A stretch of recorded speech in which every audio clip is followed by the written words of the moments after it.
नमस्कार।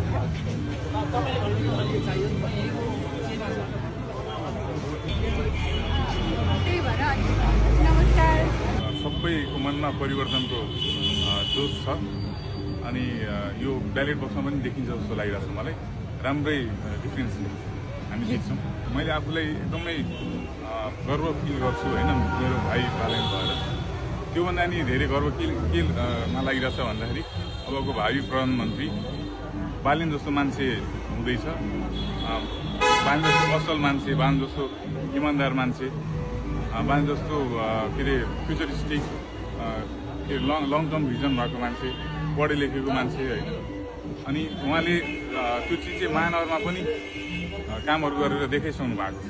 त्यही भएर अब त्यही एउटा प्रोटोटाइप उहाँले गरिसक्नु भएको छ। अब त्यो पुरै देशभरि अब त्यो चिज लागू हुन्छ। होइन, उहाँसँग घर दैलोमा सँगसँगै पनि हिँड्ने माहौल एकदम राम्रो छ। अहिले सबै जनताले चाहिँ परिवर्तन खोजिराख्नु भएको छ। सो परिवर्तनमा सबैले यो लहरलाई चाहिँ उहाँहरूले आफ्नो मतमा परिणत गरेर हाम्रो विवेक सरलाई चाहिँ मजाले जिताउनुहुन्छ। यसमा म चाहिँ एकदम विश्वस्त छु।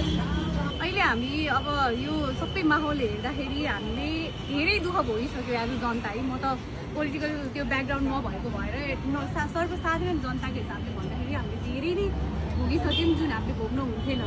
उहाँहरूले जुन हामीलाई यो भरोसा साथ सपोर्ट दिन्छु भनेर जतिजना जानुभयो उहाँहरूले चाहिँ हामीलाई धोका नै दिनुभएको छ। सो अहिले हामी सबैजना सचेत भइसकेका छौँ। हामी अगाडि बढ्छौँ यो परिवर्तनको लहरमा। हामी सबैले हाम्रो विवेकजी र राष्ट्रपाललाई हामीले भन्नाले आफ्नो हृदयदेखि नै सपोर्ट गर्छौँ र हामी अगाडि बढ्छौँ। यो देश हामीले सोचेको जस्तो उहाँहरू आफै पढे लेखेको मान्छे हुनुहुन्छ। उहाँहरूले आफू बस्न लागेको देश आफैले बनाउनुहुन्छ। त्यसमा चाहिँ हामी विश्वस्त छौँ। एज अ जनताहरू सबै चाहिँ विश्वस्त छौँ।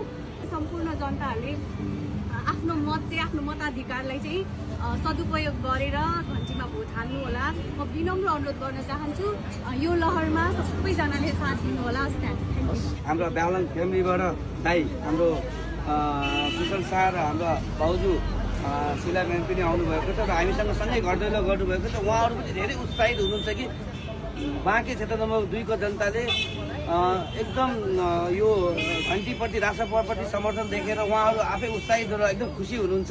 र म फेरि पनि आदरणीय बाँके क्षेत्र नम्बर 2 का सम्पूर्ण जनताहरूलाई घन्टीमा भोट हालेर यो देश बनाउने देश जगाउने जुन हाम्रो अभियान छ, राष्ट्रपाको अभियान छ, राष्ट्रपाको जुन सपना छ, त्यो घन्टीमा भोट हालेर सहयोग गर्न हुन म हार्दिक अनुरोध गर्दछु। धन्यवाद।